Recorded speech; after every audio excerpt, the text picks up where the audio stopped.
दिगंबरा दिगंबरा श्रीपाद दिगंबरा दिगंबरा दिगंबरा श्रीपाद दिगंबरा दिगंबरा दिगंबरा श्रीपाद दिगंबरा।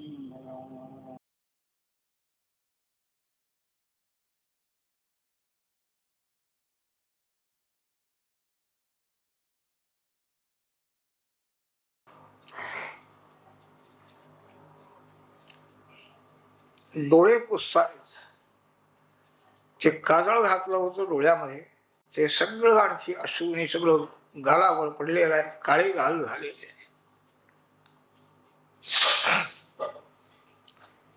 रागावली राही यशोदा, आणखी त्याला धरलं तिला, काठी टाकून दिली. आणखी भ्यालेला आहे आपला मुलगा, नको मारायचं नाही, त्याला बांधून ठेवायचं म्हणाले. मोठं उखळ आहे, त्या उखळाला दावं एक बांधलं. दासीला सांगितलं एक दावं घेऊन ये, उखळाला बांधलं. आणि त्या गोपाळ कृष्णाच्या कमरेला ते दावं बांधायला ती लागलेली आहे. दुसऱ्या बाजूने आचार्य सांगतात, राजा तद्दाम बध्यमानस्य स्वरभगस्य कृताकथा जंगुळोनम अभूत तेन संदधेन्यच्च गोपिका. हा परमेश्वर आहे याची जाणीव देण्याकरता पुष्कळ त्यांनी प्रयत्न. कमरेला बांधलेला दाव दोन बोट कमी पडलेला आहे, बांधा येईना. आणखी दाव घेऊन यायला सांगितलं. दासीने दुसरं दाव आणून दिलं, ते त्याला जोडलं. आता हे दाव किती मोठं झालं. आता पहिलं दोन अंगुळ कमी पडलं, त्याला जोडलेलं दुसरं दाव तरी पुरायला पाहिजे की नाही. तरबी जंगुरंजून आचार्य सांगताय, तेही दोन बोट कमी पडायला लागलं, बांधता येईना. मारायचं नाही हे तर ठरवलेलं आहे, दया दाखवलेली आहे, पण काहीही शासन करायचं नाही ही दया नाही, बांधून ठेवायचं हा हट्ट आहे. बालकृष्ण आहे हे प्रेमही आहे. सारखी दावी आणून देत आहेत, दासी एकमेकाला जोडतायत आणि कमरेला पुरतच नाही. सगळ्या गोपी आणखी आश्चर्य वाटतं. सगळ्या गोपींना दमली यशोदा, घाम आलेला आहे, भगवान श्रीकृष्णाने बांधून घेतलं. बांधबाई काय करायचं. आचार्य सांगतात, राजा ज्याला आत बाहेर सर्व व्यापी असणारा परमात्मा, त्याला गोपी बांधायचं म्हणतील कसं शक्य आहे. बांधता येईल का त्याला.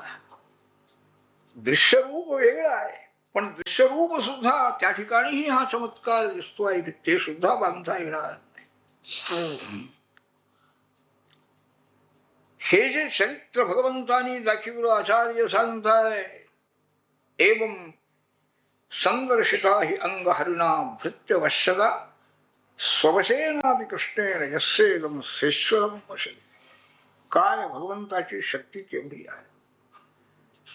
स्वतंत्र परमात्मा आहे, पराधीन नाही आहे.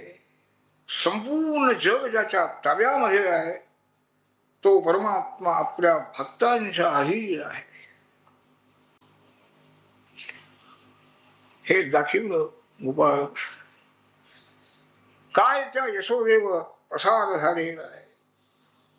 ब्रह्मदेवाला मिळाला नाही, शंकराला मिळाला नाही, लक्ष्मी देवीला मिळाला नाही, तो प्रसाद या गोपीला मिळालेला आहे.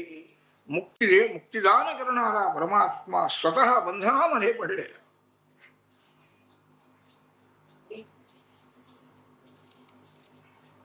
भक्ताची इच्छा आहे बंधनामध्ये देवाला टाकायचं आहे, टाक. बंधन करून बांधून टाकलं यशोदेनं. निघाली वाड्यात निघून. ते उकळ उडत उडत गोपाल कृष्ण निघालेले आहे. कुबेराचे दोन पुत्र नारदांचा शाप झाल्यामुळे वृक्ष झालेले होते. त्यांचा उद्धार करायचा होता.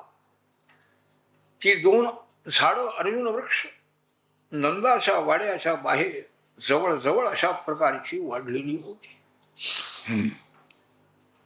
त्या कुबेर पुत्रांचा वृत्तांत सांगताय आचार्य महाराज. भगवान शंकरांचे सेवक ते होते. कुबेरही सेवक आहे, त्यांची मुलंही सेवक आहे. कैलास पर्वतावरती उपवनामध्ये आणि नदीमध्ये त्यांचं स्नान चाललेलं आहे, मद्यपान केलेलं आहे. सर्व स्त्रिया आणखी त्या ठिकाणी जलक्रीडेला आलेल्या आहे. अशी जलक्रीडा त्यांची चालू असताना नारद महर्षी त्या रस्त्याने निघाले. सर्व स्त्रिया लज्जित झाल्या, बाहेर आल्या, वस्त्र नेसून हात जोडून उभे राहिल्या. हे दोघेही कुबेर पुत्र उन्मत्त, काही नाही, बाहेर नाही, त्यांची जलक्रीडा चाललेलीच आहे. नारदांनी विचार केला की हे फारच उन्मत्त झाले म्हणाले.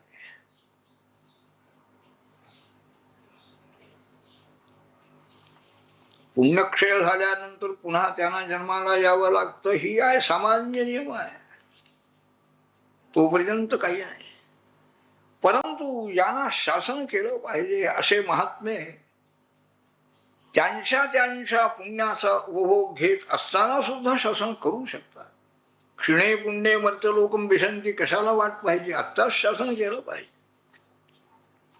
शासन म्हणजे यांची सगळी ही संपत्ती ऐश्वर्य नाहीस झालं पाहिजे, म्हणजे यांचे डोळे उघडतील. म्हणून नारदाने त्यांना सांगितलं, तुमच्या अंगावर वस्त्र सुद्धा नाही याची कल्पना जाणीव तुम्हाला नाही म्हणाले. लोकपाल कुबेराचे तुम्ही पुत्र म्हणता आणि निर्लज्जपणाने या ठिकाणी जलक्रीडा करत बसता. अतो अर्हतः स्थावरता तुम्ही वृक्ष जन्माला जाल म्हणाले. अत्यंत पराधीन स्थितीमध्ये राहा ही त्यांना शापवाणी झाली. 100 वर्षानंतर भगवान श्रीहरींच्या कृपेनं तुम्ही वृक्ष जन्मातून मुक्त व्हा हेही सांगून टाकलं नाही. भागवत मुख्य जे आहेत नारद महर्षी यांचं वचन सत्य करण्याकरता गोपाळ कृष्ण आणखी त्यांचा उद्धार करण्याकरता निघालेले आहे. त्या वृक्षाच्या मधून ते पुढे गेले आणि ते उखळ, दोन्ही झाडं जवळ जवळ होती, ते उखळ अडकलेलं आहे. थोडासा धक्का दिल्याबरोबर ती झाडच उपटून पडली. आवाज मोठा झाला, सगळे लोक धावून आले, नंदाजी गोपाळ धावून आले आणि तिथं मित्रमंडळी होती गोपाल कृष्णांची. त्यांनी सांगितलं, हा गोपाल कृष्ण त्या मधून आला म्हणाले. उखळ अडकल्याबरोबर याने जोराने धक्का मारला आणि ही झाडं पडली. बालकांनी सांगितलं. त्याच वेळेला ते दोघेही नरकूप मणिग्रीव त्यांना पुन्हा आणखी पूर्वीचं शरीर प्राप्त झालेलं आहे. त्यांनी भगवान श्रीकृष्णांची स्तुती केली. आमच्या सर्व ही काया वाचा मनाने निरंतर आपली सेवा घडावी, म्हणजे आम्हाला असं पुन्हा मद होणार नाही, अशी प्रार्थना करून ते आकाश मार्गाने निघून गेलेले आहेत. हेही त्यांना दिसलं असेल गोपाला. काय बोलले वगैरे समजलं नाही. मुलांनी सांगितलेल्या भाषणावर मात्र त्यांचा विश्वास बसला नाही. यांनी ही झाडं पाडली हे शक्य कसं आहे? मुलांच्या मनामध्ये मात्र पूर्ण विश्वास आहे. पाहिलेला आहे त्यांनी. पाहिलं म्हणजे यांनी धक्का दिला, झाड पडली म्हणजे मुलाचं सामर्थ्य हे त्यांना वाटलं. ह्या गोपालांनी सुद्धा ते लीला पाहिली असती तरी यांना विश्वास बसला नसता. ते पलीकडे गेले, धक्का मारलेला आहे हेही पाहता येईल, पण हे सामर्थ्य याचंच आहे, यांनीच झाडं पाडली हे कसं मनात पटायचं? अशक्य आहे. हा ईश्वर नाही आहे, आमच्याप्रमाणेच आहे. लहान मुलगा आहे, आमच्यापेक्षा लहान आहे, आम्हाला झाडं पाडता येत नाही, हा पाडतोय काय? अहंकार आहे. नरकूवर मणिग्रीवांचा उद्धार झालेला आहे. नंदानी बांधलेलं पाहिलं, त्याला सोडून कडेवर घेतलेला आहे आणि नंद हे याच्यामध्ये आले.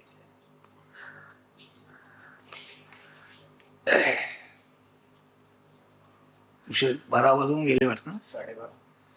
कायेन वाचां सेन्द्रियैर्वाक्यात्मनां स्वभावं नारायणाय समर्पयेत् श्रीकृष्ण गोविन्द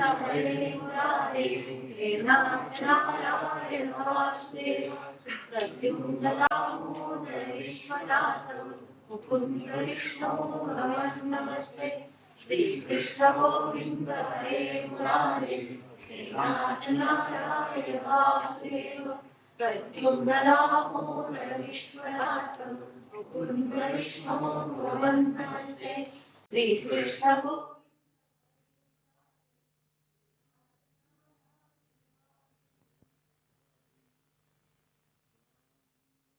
भगवते दुर्गाय विद्महे मुखं करोति वाचां यत्कृपादमहं वन्दे परमानन्दमाधवम् आपदामपहर्तारं दातारं सर्वसम्पदां रूपाभिरामं श्रीरामं भूयो नमाम्यहम्। यत्र यत्र रघुनाथकीर्तनं तत्र तत्र कृतमस्तकाञ्जलिं बाष्पवारि परिपूर्णलोचनं मारुतिं पुस्तकजवटहस्ते वरदाभयझन्मकारुबाहु कर्पूरामरदेहे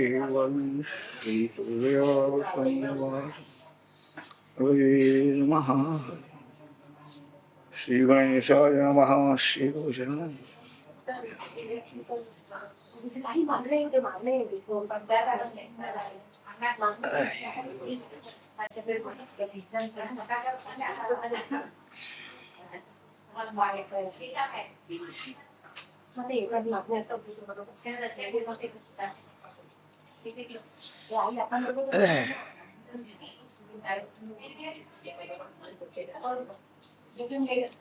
तत्तोपनन्दनामः गोपो ज्ञानवयोधिकः एष कालार्थतत्त्वज्ञः जगद्रामकृष्णयो। कुबेरपुत्रांचा उद्धार केला भगवंताने. नारुशापाने वृक्ष जन्माला गेलेले कुबेरपुत्र पुन्हा वृक्ष योनीतून मुक्त होऊन आपल्या स्थानाला गेले. नंदा त्या गोकुळामध्ये एक उपनंद नावाचा वृद्ध गोप होता. त्यांनी सर्व मंडळींना सांगितलं की बाबांनो, आपण हे स्थान सोडून दुसरीकडे राहायला जाऊया. लहान लहान मुलावरती आणखी भयंकर प्रसंग येत आहेत, प्राण संकट येत आहेत. एका राक्षसीच्या संकटातून हा आपला मुलगा मुक्त झाला. गाडी उलटली, यशावर पडली नाही. चक्रवात राक्षसाने आकाशामध्ये नेलेला असताना खाली पडला, पण रक्षण केलं देवाने. ती 2 झाडं आज पडली, पण त्यांच्यामध्ये सापडून कोणालाही इजा झाली नाही. तेव्हा आणखी काही नवीन अरिष्ट येण्यापेक्षा आपण दुसरीकडे राहायला जाऊ. वृंदावन जवळ आहे, सर्वांना आनंददायक आहे. झाडी पुष्कळ आहे, पाणी आहे, चांगलं वाळवंट आहे मुलांना खेळायला. सर्वांना हा सल्ला पटलेला आहे. सर्व गायीला अगोदर पुढं पाठीवलं. पाठीमागून गाड्या रुंकून सर्व मंडळी ही त्या वृंदावनामध्ये राहण्याला आली. सर्वांना ते स्थान पाहून मोठं समाधान झालं. यमुना तीरावरती आपल्या वासरांना घेऊन आणि मित्रांना बरोबर घेऊन रामकृष्णाने जावं रोज, असेच एकदा निघालेले असता त्यांच्या वासरामध्ये एक दैत्य वासराचं रूप घेऊन शिरलेलं आहे. दाखिल भगवंतानी रामाला हा म्हणाले शिरलाय. त्याच्या पाठीमागे गेले, त्याचा पाय धरून एकदम त्याला उचलून खाली आपटलं आणि त्या दैत्याचा नाश झालेला. नदी तीरावर आले, नदी पर्यंत यायचं, पाणी पाजायचं, वासरांना काही बांधून गेलेली शिदोरी खायची आणि पुन्हा परत जायचं. लहान वय होता. नदी तीरावर रामकृष्ण आले वासरांना घेऊन. इतक्या एक मोठा बगळा आलेला आहे, बक नावाचा असो. त्यांनी येऊन एकदम कृष्णाला आपल्या चोशीमध्ये घेऊन गिळून टाकलं. सगळी मित्रमंडळी अत्यंत आणखी दुःखी झाली. काय करावं आता, कृष्णाला तर यांनी गिळून टाकलं म्हणाले. रामही पाहताय, इतक्या त्याच्या कंठामध्ये अतिशय दाह व्हायला लागला. त्यांनी तोंडातून त्या कृष्णाला बाहेर टाकलं आणि चोचीनच मारण्याकरता तो आलेला असताना दोन्ही हाताने ती चोच धरली आणि फाडून टाकलं त्याचं शरीर, म्हणजे त्याचा नाश झाला. सर्व गोपाळ मित्रांना अतिशय आश्चर्य वाटलेलं आहे. किती म्हणाले, याच्या नाशाकरता हे दैत्य येतात आणि मरून जातात. सर्व नंदानिक गोपालांना सुद्धा वाटलं, गर्गाचार्यांच्या सारखे ब्रह्मज्ञानी सांगून गेलेले आहेत की हा मोठा समर्थ आहे, तुमचं रक्षण करी, याला जपा म्हणून सांगितलं. एके दिवशी भगवान श्रीहरी उठले लवकर. सर्व आपल्या मित्रांनाही आणखी उठवलं, वासरं बरोबर घेतली. हजारो वासरं आहेत, यांचीच किती आहेत, मित्रांची वासरं आहेत. सगळी बाहेर काढली आणि त्यांना घेऊन निघाले.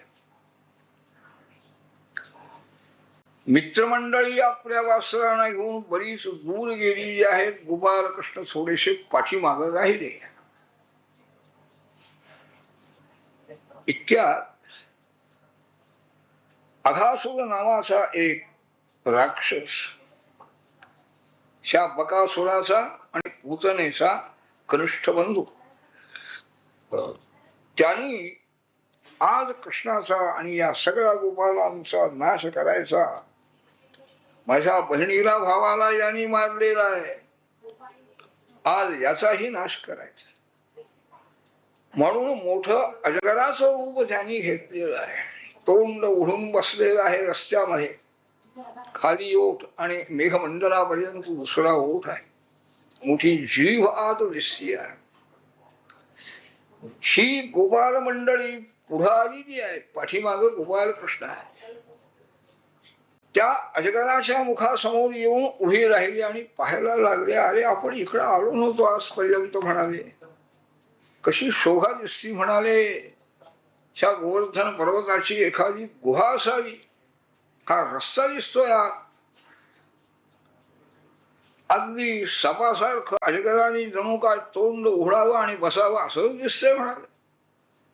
आपण आज जाऊया, पाहूया म्हणाले. निघाले सगळे आणि त्या अघासुराच्या मुखामध्ये सगळे गेले. गोपाळ कृष्ण ओरडतायत, अरे थांबा थांबा, जाऊ नका. गेले. श्रीकृष्ण परमात्मा आणि त्या ठिकाणी आलेले आहे. यांना जिवंत करायचं किंवा यांना बाहेर काढायचं सुरक्षित आणि या दुष्टाचा नाश करायचा हे ठरवलं त्यांनी. अघासुराने अद्याप आपलं तोंड झाकलेलं नव्हतं, जरी मुलं आणि वासरं गेली. कृष्णाने आपल्या मुखामध्ये प्रवेश केल्यानंतर मुख झाकाय. श्रीकृष्णानेही विचार करून त्याच्या मुखामध्ये पाऊल ठेवलं. शेवटी सर्व दैत्यांना अत्यंत आनंद झालेला आहे की आपला शत्रू मेला म्हणाले. बरं झालं. पण देवांना अत्यंत दुःख झाले.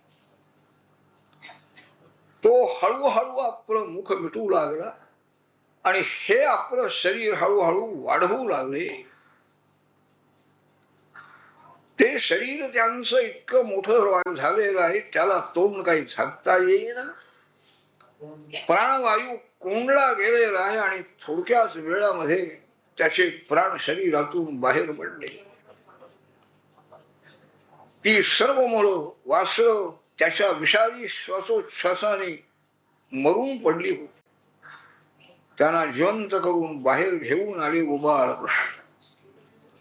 अघासुराच्या शरीरातून बाहेर पडलेला तो जीवात्मा ते तेज त्याच कृष्ण शरीरामध्ये प्रविष्ट झाले, मुक्त झाला. सर्व देवाने आणखी वाद्य वगैरे वाजवलेली आहेत. असं हे संरक्षण भगवंताचं होत. हे कर्म झालं आणि नंतर मंडळी सगळी मुलं वगैरे नदी तीरावरून आपली वासरं घेऊन घरी आले. 1 वर्षानंतर घरी आले मात्र ते. आणि 1 वर्षानंतर घरी येऊन त्यांनी सांगितलं की आज यांनी मोठा एक अजगर मारला ना. परीक्षित राजांनी हे ऐकलं आणि विचारलं, महाराज 1 वर्षानंतर ती मुळा म्हणजे वर्षभर होती कुठं म्हणाले. भगवंताची ती दिव्य लीला त्याची आठवण झाली. शुकाचार्य महाराजांना कंठ दाटून आलेला आहे. स्तब्ध बसले थोडा वेळ आणि त्यांनी ते चरित्र सांगण्याला आरंभ केले. अहो अतिरंगम पुलिनम वयस्याः. अघासुराच्या मुखातून आपल्या मित्रांना आणि वासरांना सुरक्षित बाहेर आणलं भगवंताने. नदीच्या तीरावर सर्व मंडळी आली. भगवान म्हणतात, मित्र हो, वासरांना पाणी प्यायला जाऊ दे, गवत खाऊ दे. तुम्हालाही भूक लागलेली आहे. शिगोऱ्या सोडा म्हणाले, आपण इथं आपण जेवण करूया. भगवान कृष्ण बसलेले आहेत. सभोवती सर्व ही मित्रमंडळी गोपाळ बसलेले आहेत. आणि त्यांनी आपल्या मातांनी दिलेल्या शिगोऱ्या सोडल्या. प्रत्येक गोपाळाने 1-1 घास हातामध्ये घ्यावा. गोपाळ कृष्णांना सांगावं, हे घ्या बाबा, हा आमचा 1 घास घ्या तुम्ही. प्रत्येक गोपाळ असं ते प्रेमाचं आणखी भोजन करतायत. भगवान विनोद करतायत, हसवतायत. सर्व गोपाळ मंडळींना अत्यंत आनंद आहे. त्यांचं जेवण चाललेलं असताना ती वासरं बरीच दूर गेली. डोंगरामध्ये कुठे गेली काही कल्पना नाही. ही मुलं घाबरली. वासरं कुठं गेली, जाऊया पाहायला. देवाने सांगितलं, तुमचं जेवण सावकाश चालू दे, मी जाऊन वासरं घेऊन येऊ. निघाले. त्याच वेळेला असं झालं, अघासुराचा नाश झाल्याबरोबर सर्व देवांनी इतका आनंदोत्सव केला. वाद्य वाजवत आहे, गायन नृत्य चालू आहे. तो आवाज ब्रह्मदेवांना ऐकायला आला. हे काय आहे म्हणाले, हा कोण आहे. गोकुळामध्ये आलेला हा गोपकुमार, यांनी एका दैत्याला मारलं म्हणून हे सगळे देव आनंदोत्सव करताय. हा कोण मुलगा आहे, याचं सामर्थ्य काय आहे पाहूया, अशी इच्छा अहंकार आहे. त्यामुळे ब्रह्मदेवाने असं केलं. गोपाळ कृष्ण हे वासरांचा शोध करण्याकरता डोंगरावर गेले. ती सगळी वासरं ब्रह्मदेवाने उचलून आपल्या ब्रह्मलोकामध्ये नेऊन ठेवली. पुष्कळ शोध केला, वासरं सापडली. परत आले. नदी तीरावर आपले मित्रमंडळी, त्यांना सांगावं, समाधान करावं. ते येण्यापूर्वी नदी तीरावरची सगळी ही गोपाळ मंडळी त्यांना उचलून ब्रह्मदेवाने आपल्या लोकांमध्ये गाढ झोपेमध्ये ती सगळी निमग्न आहे. वासरही नाहीत आणि इकडं मुळेही नाही. नंतर लक्षात आलं, हे ब्रह्मदेवांचं काम आहे. बरं आहे. आता गोकुळामध्ये जायचं कसं घरी. एकही गोपाल नाही आणि एकही वासुदेव नाही. सगळ्या गोपी आणखी विचारणा आमची मुलं कुठं आहे. गायीनाही दुःख होणार वासुदेव न आल्यामुळे, न पाहिल्यामुळे. म्हणून भगवान श्री हरीने त्यावेळेला सर्व रूप धारण केली. सर्व गोपाळ रूप ते झाले, सर्व वत्सरूपही झाले आणि सगळी वासुदेव घेऊन आपल्या सर्व मित्रांना बरोबर घेऊन त्यांनी वृंदावनामध्ये प्रवेश केला. घरी आले. आपल्या आपल्या घरी जाऊन त्याच्या गोपालांनी आपली आपली वासरं बांधली. सर्व मातांना ते भेटलेले आहेत. मातांनाही मुलांना घेऊन पाहून आनंद झालेला आहे. सर्व गायींनाही आनंद झालेला आहे. आपली मुलं आपले वत्स सगळे आलेले पाहून दूध पिताय. असा काल चाललेला आहे. 1 वर्षाचा काल असा. रोज ती वासरं काढायची, बाहेर जायचं, पुन्हा नंतर यायचं थोडा वेळ नदी तीरावर थांबून. 1 वर्षाचा काळ कुणालाही माहिती नाही. त्याच रूपामध्ये आहेत भगवान गोपालांच्या. एके दिवशी असेच ते आलेले आहेत. आणखी त्या वृंदावनाच्या तीरावर सर्व वासरं आहेत, सर्व गोपाळ मंडळी आहे. ब्रह्मदेव पाहायला आले. हे कोण आहे, हा गोपाळ पुत्र कोण आहे, काय केलं याने. तर ती वासरही आहेत आणि ते गोपालही आहे. ब्रह्मदेव म्हणाले, या सर्वांना मी माझ्या लोकांमध्ये नेऊन ठेवले. ते सगळेही त्या योगनिद्रेमध्ये मोहामध्ये निमग्न आहे. आणि हे कोण म्हणाले, ते मित्र, ते गोपाल किंवा ती वासरं खरी का ही खरी. आपल्या मायेनं श्रीकृष्णाला मोहामध्ये टाकण्याचा प्रयत्न करणारे ब्रह्मदेव हे स्वतः मोहा काय खरी कोणीशे.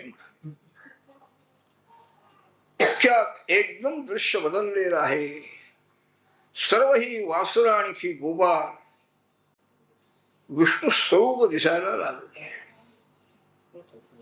शंख चक्र गदा पद्मधारी सगळीही वासरं एक रूप आहे, भगवत स्वरूप आहे.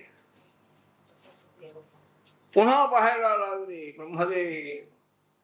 तर अगदी आरंभाला गोपाळ कृष्ण वासरांचा शोध करायला निघालेले होते वर्षापूर्वी. वर्ष हे झालं माणसांचं. ब्रह्मदेवाचा काही थोडा वेळ गेला, 1 सेकंद तरी झालं होतं याने कोणाला ठोक. काही थोडासा काळ गेला. इकडं मित्रांचा शोध करताय, इकडं वासरांचा शोध करताय. हातामध्ये मित्रांनी दिलेला तो दही भात खात खात ते शोध करण्याचं काम चाललेलं आहे. ब्रह्मदेवाना हा साक्षात परमात्मा आहे हे ज्ञान झालं. हंस वाहनावरून ते खाली उतरलेले आहेत आणि साष्टांग नमस्कार भगवान श्री हरीना त्यांनी केला आणि पुष्कळ स्तुती केली. नवमीड्यतेभ्य वपुषे तडिदंबराय गुंजावतंस परिवीक्ष रसन्मुखाय वन्यस्सजे कवल वेत्र विषाण वेणु लक्ष्मश्ये मृदुपदे कुशुभांगजाय. आज जे स्वरूप दिसत आहे त्याचं स्मरण करत आहे. मेघश्याम आपण आहात देवा. गुंजांच्या माळा गळ्यामध्ये घातलेल्या आहेत. वनामध्ये असलेल्या फुलांच्या माळा मित्रांनी करून आणलेल्या त्या गळ्यात घातलेल्या आहेत. आणखी मयूर पंख जो आहे, मयूर पिच्छ, त्याचा टोक करून तो गळ्यावर मस्तकावर धारण केलेला आहे. हे आजचं आपलं रूप आहे. पण ह्या स्वरूपाचंही महत्व आम्ही जाणू शकत नाही म्हणाले. काय करायचं ज्ञान घेऊन म्हणाले.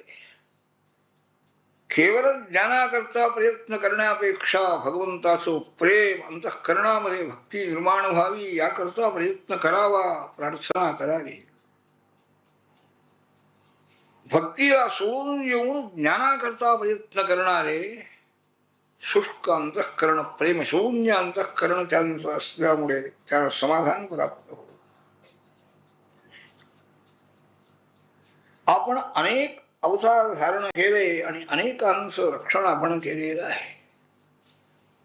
ब्रह्मदेवाने स्तुती करीत असताना मनुष्याचा उद्धार होण्याची 3 साधनं सांगितलेली आहे. मुक्ती कशाने प्राप्त हो, तत्तेनुकंपं सुसमीक्षमाणः भुंजान एव आत्मकृतं विवागम हृद्वाग वपुर्भिर्विदधन् नमस्ते जीवेतयो मुक्तिपदे सदाय भा. मुक्तिरूपी दाय त्याला मिळतो म्हणा. पहिलं साधन म्हणजे भगवंताची कृपा माझ्यावर केव्हा होई, दर्शन केव्हा होई, कृपा केव्हा होई, संसार वासना माझ्या केव्हा नष्ट होतील, ही अंतःकरणामध्ये अत्यंत तळमळ उत्पन्न झाली. कृपेची वाट पाहतो आहे. जन्म असेपर्यंत जे जे सुखदुःख आपल्या प्रारब्ध कर्माने प्राप्त होईल ते आपल्याच कर्माचं फल आहे असं समजू ते भोगतो आहे. शांत चित्ताने त्या सुखदुःखांचा भोग घेतो. आणखी काया वाचा मनाने अत्यंत विनीत होऊन सर्वही भूतांच्या ठिकाणी परमात्मा बुद्धी ठेवून त्यांना नमन करतो. म्हणजे अत्यंत नम्रतेने सर्वाबरोबर जो वागतो तो मुक्तीचा अधिकारी होतो. माझ्या हातून आज फार मोठा अपराध घडला म्हणतायत ब्रह्मदेव. एखादे सूर्य किरणामध्ये अनेक रजकण दिसत आहेत, खिडकीतून आलेले सूर्यकिरण. तसं आपल्या स्वरूपाच्या ठिकाणी अनेक ब्रह्मांड आहेत म्हणाले. हे एकच ब्रह्मांड आहे. एका ब्रह्मांडाचं स्वामित्व आज आपल्या कृपेनं मला मिळालेलं आहे. मी एक ब्रह्मदेव, माझ्या हाताने 3.5 हाताचा मी, आणि अनंत ब्रह्मांड ज्याच्या शरीरामध्ये राहिलेली आहे असे आपण. मी ब्रह्मदेव आहे, मी सृष्टीकर्ता आहे, अशा अभिमानामुळे आपला हा उपमर्द माझ्या हातून. वर्ष संपण्याच्या वेळेला बलरामाना हे समजलं आणि त्यांनी विचारलं गोपालकृष्णाला की बाबा, ही सगळी वासना मला ऋषीमंडळी दिसतायत, हे देव दिसतायत, असं कसं झालं? पूर्वी मी समजत होतो हे देव आहे आणि ऋषी आहे. नाही, आज मला तुझ्या रूपातच दिसताय. त्यावेळी भगवान म्हणाले की ब्रह्मदेव आमची परीक्षा पाहायला लागलेली आहे. त्यांनी सगळी वासना नेली, सगळी मुलं नेली. त्यांना वाटतं की सृष्टी करण्याचं सामर्थ्य फक्त माझ्याजवळच आहे. आता तसं कसं जाता येईल आम्हाला एकट्याला? त्या दिवशी जाता आलं नाही. सगळे गोपी गाई सगळ्यांना दुःख झालं, म्हणून ही रूप धारण करावी. खरी वासरं नंतर ब्रह्मदेवाने आणून दिली, स्तुती केली, क्षमा मागितली. आणि त्या दिवशी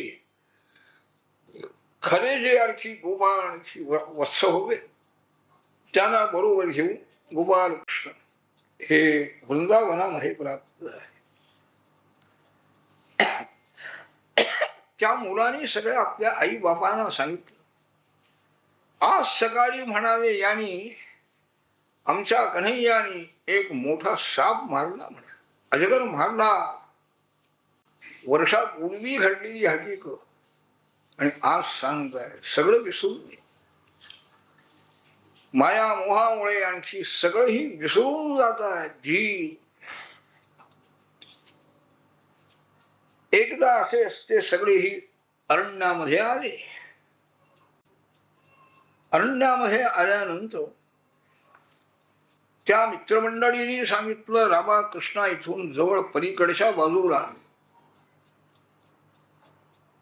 मोठी पुष्कळ झाडं आहेत, फळांनी भरली, पण तिथं आम्हाला जाता येत नाही म्हणाले. एक असुर त्या ठिकाणी राहतो आहे, त्या ठिकाणी कुणीही मनुष्य जाऊ शकत नाही, त्याचा नाश करतो तो असं. ती फळं आम्हाला पाहिजे आहे. राम म्हणाले वेळ कशाला, आत्ताच जाऊया म्हणाले. निघाले. गेले त्या अरण्यामध्ये. रामाने एक झाड जोराने हलवलं ती फळं खाली पडली. घ्या म्हणाले. तो फळांचा आवाज ऐकल्याबरोबर मनुष्य मांस भक्षण करणारा तो धेनुकासुर धावत धावत आलेला आहे. त्याची सगळी ही सैन्यही आलेलं आहे. कंसानेच ते ठेवलं होतं आणि खरं वेशात गर्दभाच्या वेशात होते. रामकृष्णाला लाथ मारून मारून टाकावं म्हणून आले. रामाने कृष्णाने एकेकाला पायाला धरून खाली आपटलं, मारलं, सगळं सैन्य मारून टाकलं. धेनुकासुराचाही नाश झाले. ते निर्भय झालं. कुणाही माणसाला आणि त्या वनामध्ये प्रवेश करायला अगदी भीती राहिली नाही. उत्तम फल त्या गोपालांनाही मिळाली. आनंद झाले. असे त्यांची लीला चालू आहे अखंड.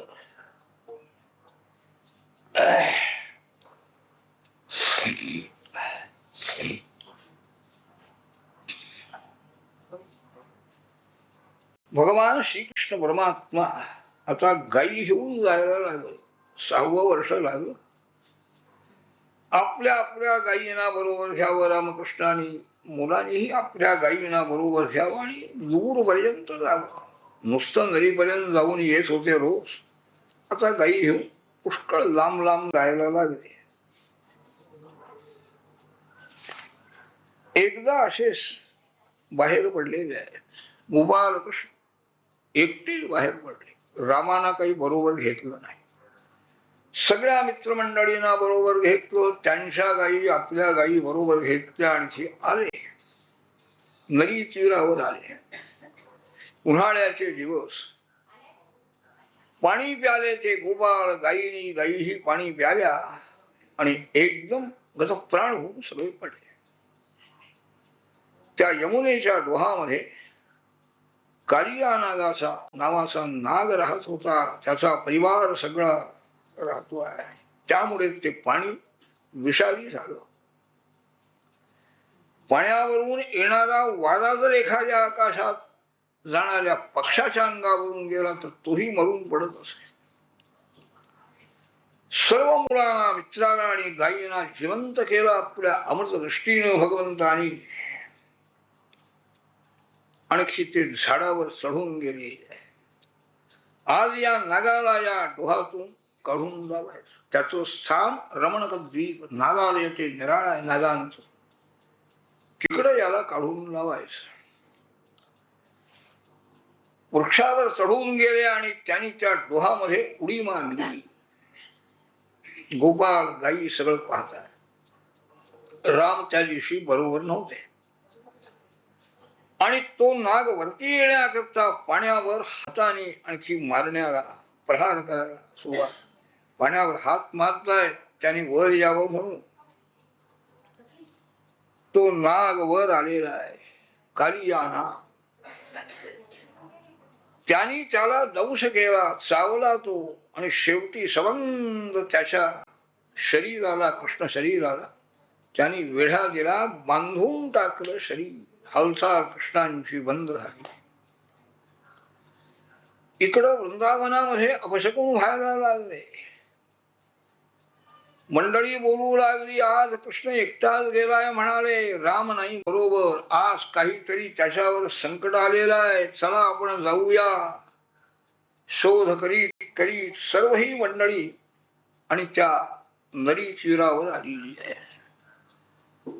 ती मित्रमंडळी उभी आहेत. गायी आहेत आणि समोर एक मोठा भयंकर नाग आहे आणि त्यांनी आपल्या त्या शरीराने त्याला बांधून टाकलेले. हालचाल बंद झालेली आहे. गोपाल कृष्ण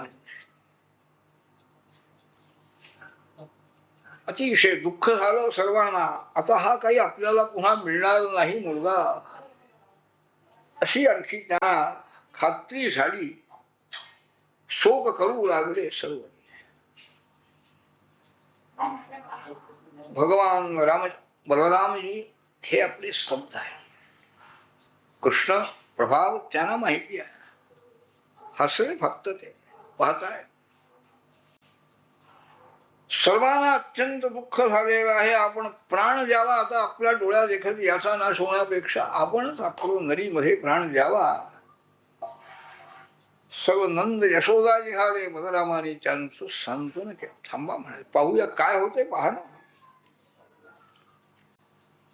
श्रीकृष्णाने सर्व लोक आपले दुःखित झालेले पाहिले आणि आपलं शरीर हे मोठं फुगवण्याला सुरुवात.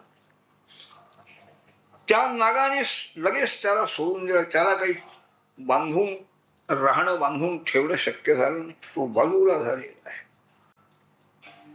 श्रीकृष्ण त्याच्या सभोवती फिरतायत, हाही फिरतो आहे. एकदम वरती उसळी मारून त्या नागाच्या फणावर उभे राहिले गोपालकृष्ण आणि नृत्य करायला त्यांनी आरंभ केला. गंधर्व मंडळी वाद्य वाजवताय, ताल धरलेला आहे, मृदंग वगैरे वाजताय, यांचं नृत्य चाललेलं आहे. जी फणा त्यांनी वर करावी त्या फणावर एकदम यांचा पाय पडला. 101 फणा त्याला होत्या म्हणा त्या काही या नागाला. तो नाग जो इथं आला होता आपल्या रमणकद्वीपाला, नागांचं स्थान ते शेवटचं, ते सोडून देऊन तो आलेला आहे. कारण काय, सर्व नाग तिथं राहत होते, काही मानवही राहत होते. नागांनी आपल्याला त्रास देऊ नये म्हणून त्या मंडळींनी माणसाने असं ठरविलं, रोज आणखी पुष्कळ अन्न त्या एकेका नागाला द्यायचं. म्हणजे त्यांनी ते अन्न घ्यावं, हा बली घ्यावा आणि आम्हाला त्रास देऊ नये. मानवांना ज्याप्रमाणे नागांची भीती, त्याप्रमाणे नागांनाही गरुडाची भीती आहे. सर्वांना भीतीमध्ये ठेवलेलं आहे देवाने. भीतीशिवाय व्यवस्थित कार्य चालू राहत नाही.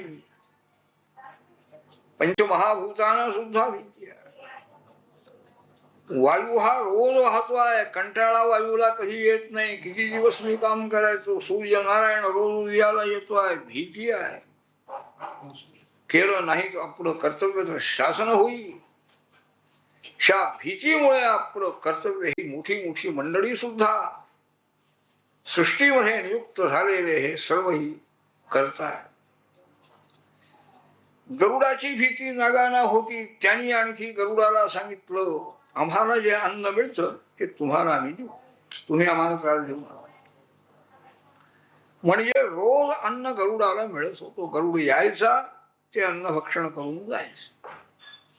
ह्या कालिया नागाची पाळी एक दिवस आली, त्याला अन्न मिळालं. तो म्हणाला गरुडाला मी काही देणार, मला मिळालेलं अन्न मी खाणार. तो आणखी अन्न भक्षण करीत असताना विडेला गरुड आलेला आहे. तो नाग त्याच्या अंगावर धावून गेला. गरुडाने आपल्या पंखाचा थोडासा तडाखा त्याला मारल्याबरोबर तो पळत निघाला. गरुडाच्या पुढापुढे चालणार आणि या यमुनेच्या डोहामध्ये येऊन राहिला. त्या ठिकाणी पूर्वी एकदा गरुड येऊन पाणी पिण्याकरता आला होता आणि तिथं असलेले जे सगळे मत्स्य वगैरे मासे वगैरे भक्षण करू लागला. मत्स्यराज त्या ठिकाणी मोठा होता राजा, त्यालाही त्यांनी भक्षण केलं. सर्व मत्स्य दुःखी झालेले पाहून त्या ठिकाणी सौभरी ऋषी राहत होते. मत्स्यराजाचा यांनी प्राण घेतला गरुडाने हे पाहिल्याबरोबर त्यांनी सांगितलं, गरुडा आजपासून पुढं केव्हाही या ठिकाणी येऊन जर तू मत्स्य भक्षण करशील तर तुझे प्राण जातील. ताकीद आहे.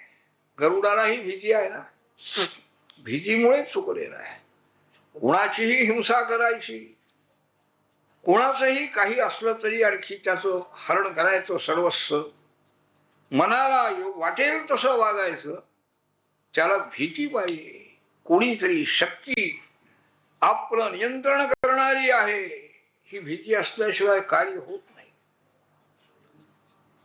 ते स्थान वर्ज केलं गरुडाने. हे कार्य या नागाला माहिती होतं म्हणून तो इथे येऊन राहिला. नृत्य चाललेलं आहे भगवान गोपाळ कृष्णांचं. मृदंग वाद्य वगैरे वाजत. तो कालिया नाग आणखी त्याची शक्ती क्षीण झालेली आहे.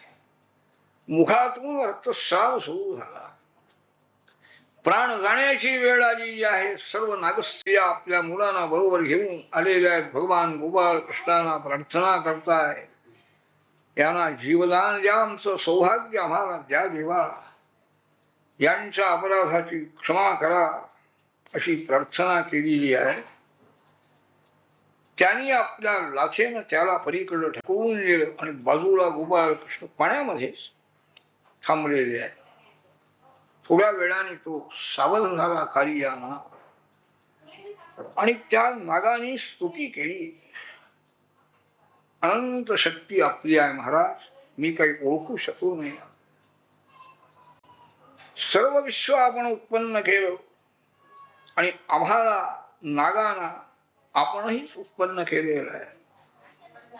रागीट आम्ही आहोत, हा स्वभावही आपणच निर्माण केलेला आहे. तो असंच बोलायला लागला, तुमचंच आहे सगळं, अपराध झाला असं नंतर क्षमा मागितली, पण आरंभाला हे सांगतो आहे. इतके रागीट असे आम्ही जन्माला तुम्हीच घातलंय आम्हाला, तरी सुद्धा आज माझ्या हातून आपला अपराध झालेला आहे, क्षमा आपण करा, अशी प्रार्थना त्या कालिया नागाने केल्यानंतर भगवान श्रीहरी त्याला सांगतात, कालिया, हे स्थान सोडून तुझ्या स्थानावरती राहायला जातो रमणक द्वीपामध्ये. ही काय तुझी जागा नाहीये. पाणी सगळं विषारी दूषित झालेलं आहे. कुणीही पशु पक्षी किंवा मानवानी पाणी प्याल्याबरोबर त्यांचा नाश होतो आहे. गोंधळी हे पाण्यावरती गाईचा माणसांचा हक्क आहे, तुमचा हक्क नाही आहे, तुम्ही निघून चालायचो. कालिया नागानी नागपत्नीने भगवान गोपाळ कृष्णांची पूजा केली आहे. उत्तम प्रकारची वस्त्र दिली, अलंकार दिले, आणखी नमस्कार करून क्षमा मागून तो नाग आपल्या परिवारासह आपल्या स्थानाला निघून गेलेला आहे. निर्विष नदीचं जल निर्विष झालेलं आहे, भगवंताने केलेलं आहे. त्याला सांगितलं, तुला गरुडाची भीती वाटते का? आता गरुड तुला त्रास देऊ शकणार, तुझ्या फणावर माझी पावलं उठलेली आहेत ना, नृत्य झालेलं आहे. ते गरुडाच्या दृष्टीला पडल्याबरोबर तो आणखी दूर, तुला त्रास होणार नाही, जा बाबा, इथं राहू नकोस. याप्रमाणे हेही चरित्र भगवंतांनी सांगितले. शुकाचार्य महाराजांनी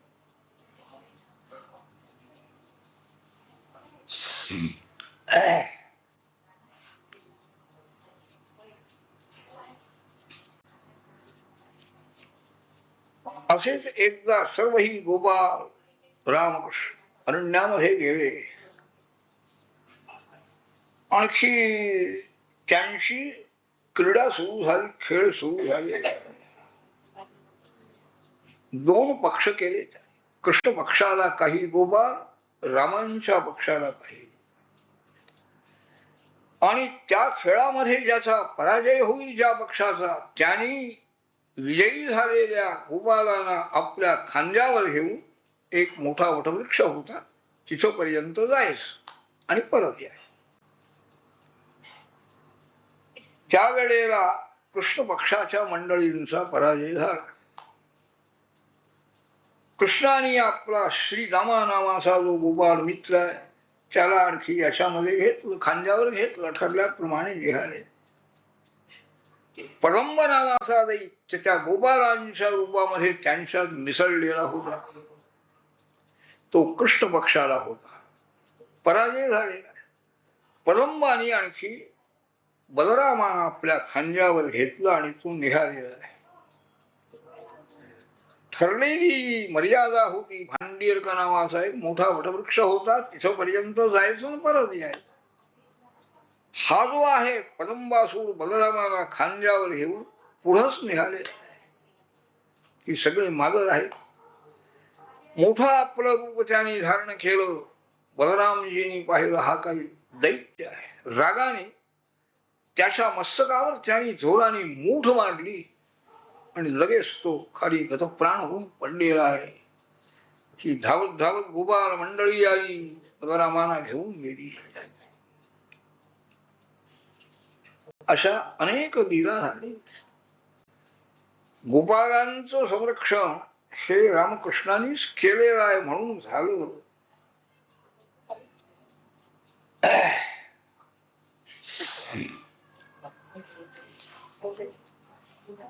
त्या ठिकाणी राहिली मंडळी सगळी. पूर्वीचं जे कालिया मर्दन झालेलं आहे, रात्रभर मंडळी राहिली. रात्रीच्या वेळेला चारी बाजूने अग्नी पेटला. सगळे घाबरले. सर्वांना डोळे झाकायला सांगून तो अग्नी भगवंतांनी प्राशन केला म्हणतात, म्हणजे शांत केले. नंतर सर्व मंडळी वृंदावनामध्ये प्राप्त झाली. असेच एकदा सगळ्या गायी आणि मित्रांना बरोबर घेऊन एका अरण्यामध्ये पुष्कळ दूर रामकृष्ण आले. त्या गायी बऱ्याच दूर गेल्या अरण्यामध्ये. घनदाट अरण्य आहे आणि चारी बाजूला अग्नी पेटलेला आहे, वणवा लागलेला आहे. रामकृष्ण बरोबर होते. घाबरली सगळी मंडळी. डोळे झाका म्हणाले, कृष्णाने सांगितले. डोळे झाकले, उघडा म्हणाले. उघडल्याबरोबर आपल्या रस्त्यावर आपण आलो हे त्यांनी पाहिले. तर असे अनेक संकट अनेक आलेली आहेत, जात आहे. वर्षा ऋतू आलेला आहे. वर्षा ऋतूमध्ये पर्जन्यवृष्टी होती आहे. वनात राहणारी ती सगळी गोपाल मंडळी, त्यांना सगळी सवय होती. पुष्कळ पाऊस पडतो आहे. प्रवाह नदीला मोठा आलेला आहे. त्यानंतर शरद ऋतू सुरू झाला. अश्विन कार्तिक. त्याच्याही शोभेचं वर्णन, कशी वृंदावनाची शोभा. प्रसन्न आणखी पाणी झालेलं आहे, शुद्ध झाले, धान्य वगैरे आलेलं आहे. असं शरद ऋतू वगैरे त्याचंही वर्णन केलं. रोजचं कार्य चालू आहे. सकाळी गायींना बरोबर घेऊन, मित्रांना बरोबर घेऊन वनामध्ये जावं, संध्याकाळपर्यंत तिथं राहावं आणि संध्याकाळी परत यावं. शुकाचार्य सांगतात, राजा हेमंते प्रथमे मासी नंदव्रज कुमारिका शेरु हविष्यम भुंजाना कात्याजन्यर्शनम अधम. कालिया नागाचं आणखी दमन करून त्या नागाला त्या डोहातून घालवून दिल्यानंतर मात्र या सगळ्या गोपाळ गोपींची खात्री झाली की हाच समर्थ आहे, याचं सामर्थ्य आहे. पूर्वी मानले गेलेले दैत्य यांनीच मानलेले असले पाहिजे. आजपर्यंत हा लहान आहे, हा कसं करील असा अविश्वास आम्हाला वाटत होता. नाही, हे सामर्थ्य पाहून हा समर्थ आहे. लहान असो, लहान असला तरी सामर्थ्य याचं मोठं आहे, ही खात्री झाली. हेमंत ऋतू मार्गशीर्ष महिना आहे. पहाटे लवकर उठून सर्व गोपकन्या नदी तीरावर येत होत्या. कात्यायनीची पूजा एक महिनाभर त्यांनी करण्याचं ठरविलं. कालिंदी नदीमध्ये त्यांनी स्नान करावं, वाळूची मूर्ती करावी देवीची आणि त्या देवीची पूजा करावी, प्रार्थना करावी. त्यांनी कात्यायनी महामाये महायोगिन्यधीश्वरी नंद गोप सुतन देवी पतिम्मे कुरुदे नमः या मंत्राचं पण. हे कात्यायनी देवी, हा नंदगोपांचा पुत्र जो आहे भगवान गोपाल कृष्ण, हा आम्हाला पती प्राप्त व्हावा असा आशीर्वाद तू दे. या मंत्राचा जप करून त्या सर्व मुली पूजा वगैरे कराव्या. पहाटे अगदी अंधार असतानाच त्यांनी यावं. एके दिवशी ह्या सगळ्या गोपकन्या वस्त्र सगळी आपल्या अंगावरची तीरावर ठेवून स्नाना करता गेल्या. सगळ्या मित्रांना घेऊन गोपाल कृष्ण आले. ती सगळी वस्त्र गोळा केली, गाठोडं बांधलेलं आहे, आणखी झाडावर चढून बसले. हे त्यांच्या दृष्टीला पडलं. त्या मुलींच्या गोपकन्या काय करायचं, पाण्यामध्येच आहे, थंडीचे दिवस. तिथूनच त्यांनी सांगितलं, गोपाल कृष्णा, आमची वस्त्र आम्हाला द्यावा. आपण जर वस्त्र दिली नाही तर आम्ही जाऊन नंद राजाला सांगू, थंडीचा त्रास होतो, आम्ही आपल्या दासी आहोत, आपण सांगाल ते ऐकण्याची आमची तयारी आहे, आमची वस्त्र लवकर घेऊन. गोपाळ कृष्ण म्हणाले, माझं तुम्हाला मान्य आहे, मी सांगेल ते ऐकायची तयारी आहे ना, या इकडं, ही वस्त्र आहे, घेऊन नेसा आणि चला. करणार काय, थंडीनं सबंध आणखी गारठलेल्या शरीर आल्या बाहेर, ती वस्त्र नेसू आणखी तशाच उभ्या राहिली.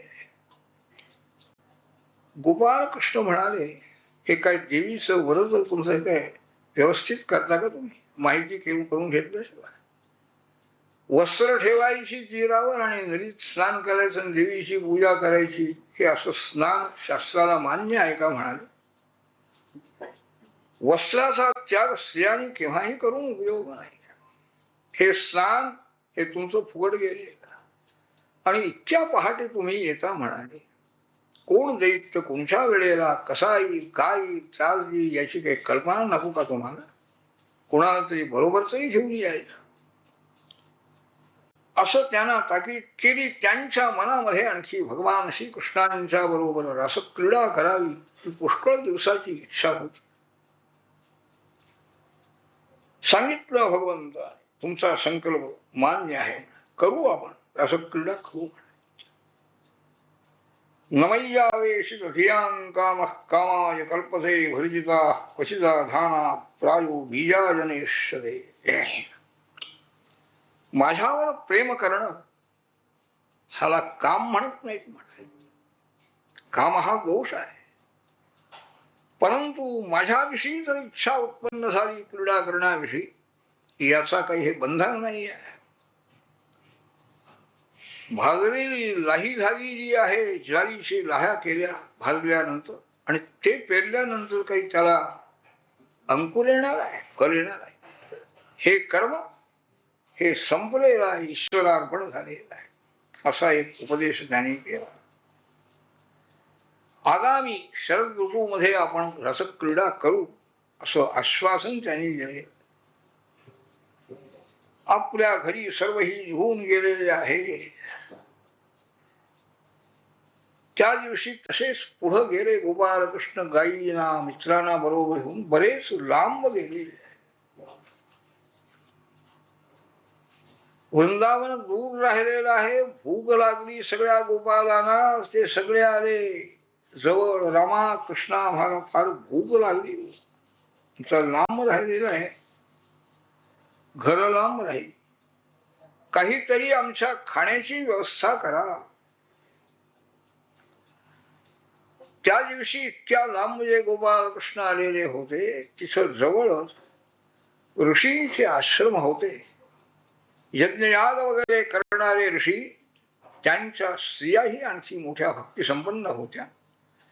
त्या विप्रपत्नीवर कृपा करायची आहे म्हणून आलेले आहेत. गोपाळांना भूक लागलेली आहे, तळमळत आहे. कृष्ण भगवान म्हणाले, गोपाळ, इथं जवळ यज्ञ चाललेला आहे ना, तिथं तुम्हीच चला. त्या ऋषींना माझं रामाचं नाव सांगा आणि अन्न द्या म्हणावं, मागून पहा तुम्ही. गोपाल मंडळी यज्ञ मंडपामध्ये आलेली आहे.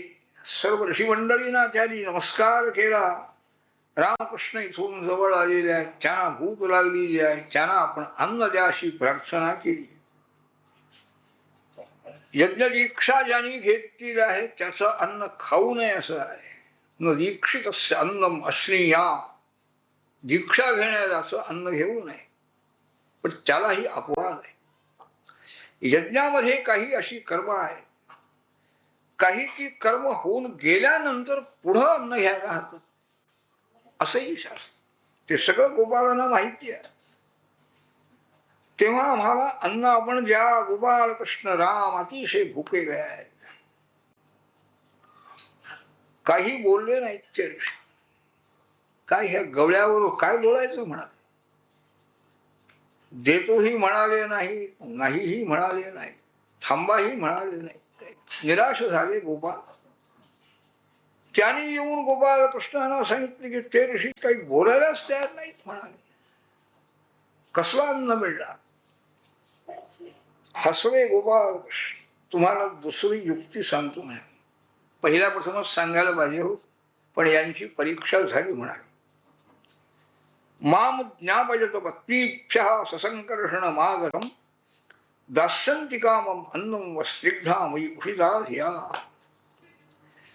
सर्व बुद्धी साक्षी परमात्मा आहे ना, म्हणून सर्वज्ञ आहे. कोणाची बुद्धी किती योग्यतेची आहे त्यांना सर्व माहिती आहे. ऋषी मंडळी पुष्कळ ज्ञानी आहे, वेदशास्त्रांचा अभ्यास केलेला आहे, परंतु पूर्ण धर्माचं ज्ञान नाही आहे. ज्याला भूक लागलेली आहे त्या जीवात्म्याला अन्नदान करणं इकडं त्यांचं लक्ष नाही. भगवान म्हणाले गोपाल हो, तुम्ही आता पत्नीशाला म्हणून यज्ञ मंडपामध्ये पत्नींच्या करता निराळा एक मंडप केलेला असतो. तिथं सर्वही या ऋषी पत्नी बसलेल्या आहेत. त्यांच्या जवळ चला, माझा आणि रामाचं नाव सांगा, तुम्हाला निश्चित त्या ठिकाणी अन्न मिळेल म्हणाले. काही निराश होऊ नका. आले सगळे गोपाल.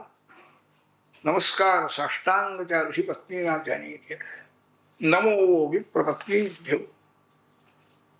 ऋषी पत्नी हो, आपल्याला आम्ही नमस्कार करत आहोत. आम्ही वृंदावनातून गोपाळ आलेलो आहोत.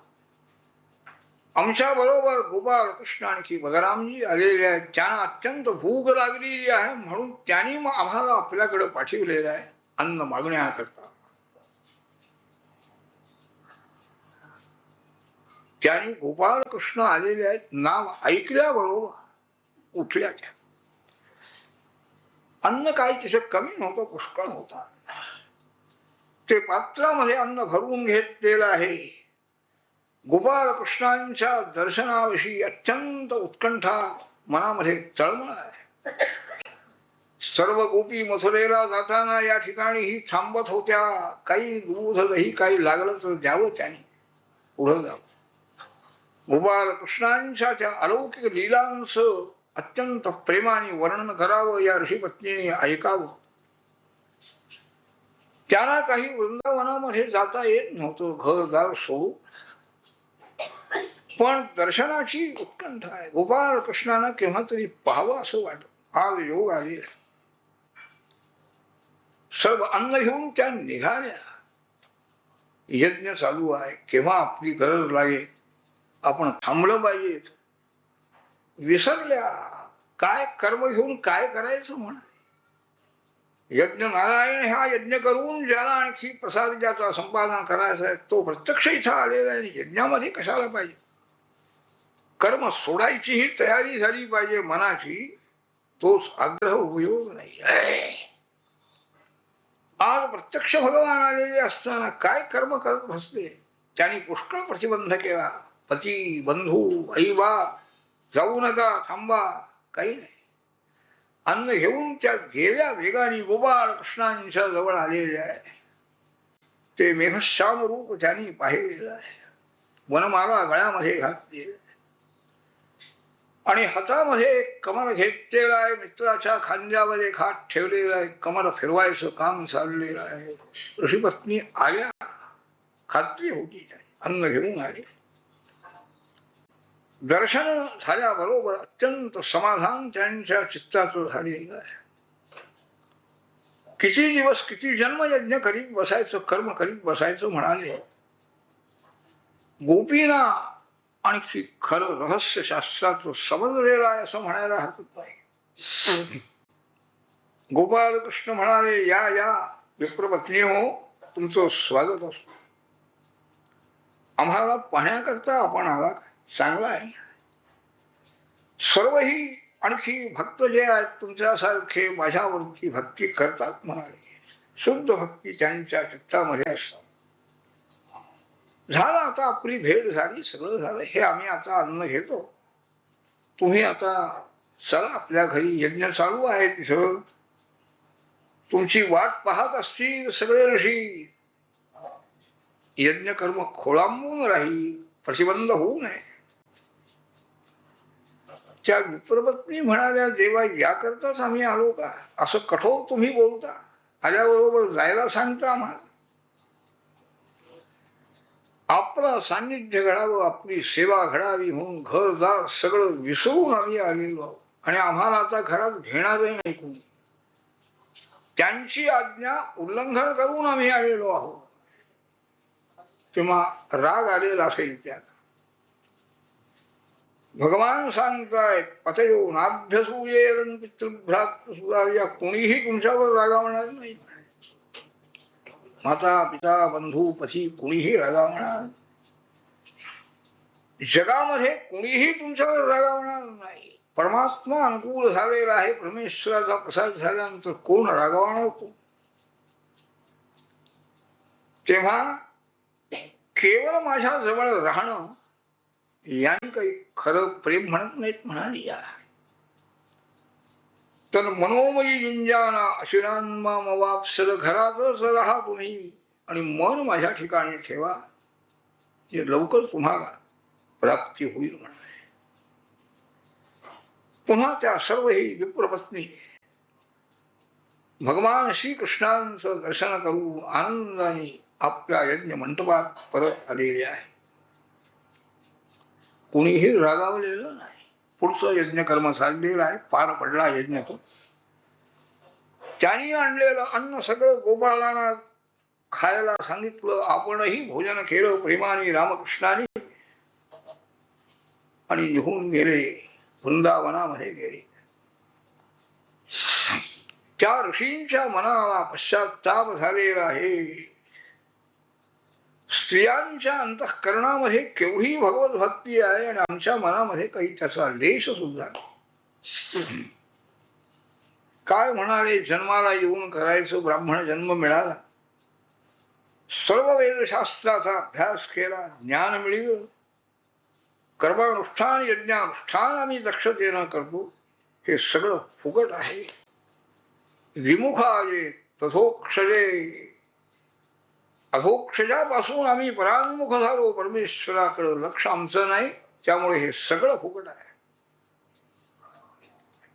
काय भगवंताची माया आहे. सर्वांशी गुरु म्हणून आणखी समजले गेलेले आम्ही आज देव जवळ आलेला असताना आम्ही आणखी पाठ फिरली म्हणा. आमच्या स्त्रियांच्या मनामध्ये जगद्गुरु श्रीकृष्णाबद्दल किती भक्ती आहे. यांना काही उपनयनादिक संस्कार नाही. गुरुकुलामध्ये राहून आणि वेदशास्त्रांचा अभ्यासही केलेला नाही. यज्ञादिक अनुष्ठानही हे स्वतंत्रपणाने या करू शकत नाही आहे. तरी सुद्धा यांच्या अंतःकरणामध्ये दृढ भक्ती आहे म्हणाले. आम्हाला ती भक्ती, इतके संस्कार सगळे झालेले आहे, ज्ञान आहे, कर्म आहे, नाही स्वार्थ सुद्धा आम्हाला समजत नाही म्हणाले. परमेश्वराला अन्न याचना करण्याचं काय कारण होतं? आम्हाला सावध करण्याकरताच त्यांनी त्या मित्रांना पाठवलं. भूक लागलेली आहे गोपाल कृष्णाला, अन्न द्या. पण आम्ही काही ते जाणलं नाही. आमच्या स्त्रियांनी, त्या स्त्रियांच्या मुळे तरी आमचा उद्धार होईल म्हणाले. त्यांच्या भक्तीमुळे आणखी भगवान श्रीकृष्ण आमच्या अपराधाची क्षमा करतील असा पश्चाताप झाला. पुन्हा त्याला वाटलं की आपण जाऊया म्हणाले, वृंदावनामध्ये जाऊन गोपाल कृष्णांना रामाना भेटून येऊया. पण नाही, त्यांना दर्शन मिळायचं नव्हतं. दिदृक्षवोपि अच्युतयोः कंसाद्भीतानशाचलन्, रामकृष्णांच्या दर्शनाला जाण्याची इच्छा झालेली आहे, पश्चाताप झालेला आहे. पण कंसाची मूर्ती डोळ्यापुढे उभी राहिली. जर आपण वृंदावनामध्ये गेलो, आमचं जाणं येणं त्याला जर समजलं, उद्या आमचा आश्रम राहणार नाही. पाहायचं होतं त्यांनी परीक्षा घेऊन आश्रम राहिला असता किंवा नाही, पण नाही आहे. रामकृष्णांचं सामर्थ्य हे समजलं आहे की न समजलं आहे हे काही सांगता येईल. त्यांना दर्शन नव्हतंच, व्हायचंच नाही. पुढं एके दिवशी प्रतिवर्षाप्रमाणे इंद्रयाग करण्याची तयारी चालली. सगळे गोपाल आता इंद्रयाग करणार आहे. सगळे गोपाल मंडळी आणखी करतायत, सामग्री सगळी जमा करताय. भगवंताला हे माहिती आहे, पण त्याने जिज्ञासू बुद्धीनं नंदाना विचारलं, नंदाजी गोपाला, पिताजी काय ही गडबड काय चालू आहे आपली, काय करणार आहात आपण, कोणचं कर्म आहे, त्याचं फल काय आहे, कोण देवता कोण आहे या यज्ञात, कशा करता हा यज्ञ करायचा हे सांगा मला. इच्छा आहे, जाणण्याची इच्छा आहे, जिज्ञासा आहे म्हणाले. कर्माचं पूर्ण ज्ञान संपादन करूनही काही लोक कर्म करतात, किंवा ज्ञान नसलं तरी सुद्धा श्रद्धेनं करतात. पण कर्मज्ञान पूर्ण संपादन करून यज्ञ केला, कर्म केलं म्हणजे त्याची फलसिद्धी अगदी उत्तम मिळते, उत्तम फल मिळतं. ज्ञानपूर्वक कर्म करायला पाहिजे. हे जे कर्म तुमचं आहे हे कोणाकरता करतात, हा कुणाचा यज्ञ आहे आणि कशा करता करतात. नंद सांगताहेत, बाबा पर्जन्यो भगवान इंद्रो मेघास्तस्य आत्ममूर्तयः तेभि वर्षन्ति भूतानां पुण्यनम जीवनम पयः. इंद्र हा मेघाचा स्वामी आहे. इंद्राच्या स्वाधीन सगळे मेघ आहे. त्या मेघापासून आम्हाला पर्जन्य जल मिळतं म्हणाले. त्या पाण्याने आणखी धान्य वगैरे आम्हाला मिळतं, गवत वगैरे गायीना वगैरे सगळ्यांना मिळतं. आणखी आम्ही सुखाने राहतो म्हणाले. तेव्हा इंद्राने आमच्यावर हे उपकार होत नाहीत का इंद्राचे, त्याची पूजा आम्हाला करायला नको का, म्हणून आम्ही इंद्राकरता ही पूजा करणार आहोत, यज्ञ करणार आहोत. इंद्राची परीक्षा पाहिजे आहे यांना. हे नेमलेले अधिकारी सगळे अत्यंत अहंकाराने वागताय का दयेनं वागताय हे पाहिलं आहे. इंद्राला राग यावा आणि तो कसा वागतो हे पाहावं, म्हणून इंद्राची पूजा बंद करायचं भगवंताने ठरवलं. त्यांनी सांगितलं,